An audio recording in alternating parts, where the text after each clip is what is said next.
you for 2013, we have the Cooler Master Seidon 240mm liquid CPU cooler. So today we're doing a part 1 review, following by the benchmarks on the system that I'm installing this in this review. So starting with the box, Cooler Master has done lots of CPU coolers before. This one here is maintenance free, designed for overclocking, and ultra-fine micro channel. So we're going to take a look and see how those aluminum fins on that radiator with a dual fan does. You can see here all the dimensions, the specs, 600 to 2400 RPM on those 120mm fans that it comes with.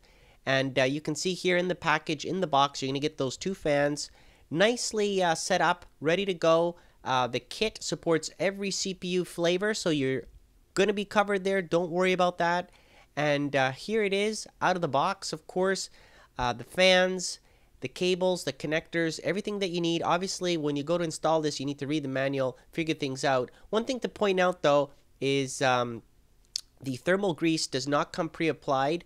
I've seen on many of these liquid coolers, it has a thin layer of thermal grease. Cooler Master gives it to you here, and you have to apply it to the copper base. Here is the pump, as you can see. Nice sleeved cable, by the way, on that pump, the 4-pin power that it's going to get from the CPU header. You can see also that the fans are very nice. You can see the blades, the curves on them. Nice airflow, quiet. We're talking about 19 decibels to all the way up to 40 if you had them on full blast. But still, that's not necessarily the loudest types of fans out there. There are louder ones that come with liquid coolers these days.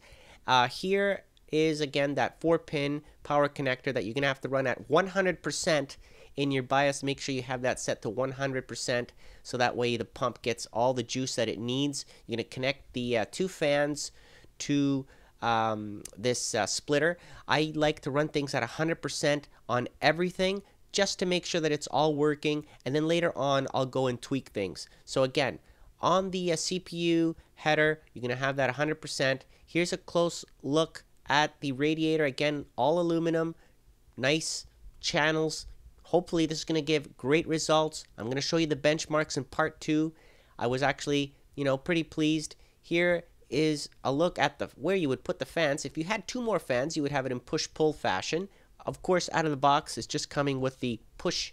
You're going to have 2 fans right on one side and on this side here, and basically have the cables coming out straight. Try not to bend the cables when you install them, right? You want to have the least amount of twists and turns as possible so that the liquid is flowing easily without doing too many turns, right? Because that little pump, you might think that it's strong, but those pumps, it has to push through a large radiator here, so you want the least amount of resistance. Okay, so let's talk about installation. Now, in this case, I took out a single radiator liquid cooling kit that I had in here from AMD, and now we're going to pop in the Cooler Master Seidon 240. I placed all the stuff that I need. I read the manual, looked it over, the back plate, the brackets, which already come with the screws and everything. I must say that they made it very easy to install here, and the rubber anti-vibration gasket basically for the fans. You can see here that I've applied the 2 brackets on the side here with the 4 little screws. Now, it's up to you whether you want to install the radiator or the CPU pump cooler here first. I like to put the cooler in. Make sure that you put it gently in there and don't twist too hard on the screws. And then apply your 2 fans and then attach it to the top of the case. And I did it in this fashion here, and as you can see, that works very well with the least amount of twists and turns. Very nice, neat, clean. Lots of airflow coming in, obviously no obstructions. On the outside of the case, I've attached the radiator with the screws provided. If I wanted to have the push-pull, I could add 2 more fans in between there, and it does come provided with longer screws. There it is, installed, running, beautiful. I'm going to do a part 2, like I said, and I'll put the link below. Send out a message to you guys. You can click on the link to watch part 2 with the benchmarks on how well the Seidon 240 did on this machine, which is a terrific beast, I'll tell you that much. So again, I'd like to thank Cooler Master for providing this awesome liquid cooler, and stay tuned for part 2, and thank you for watching.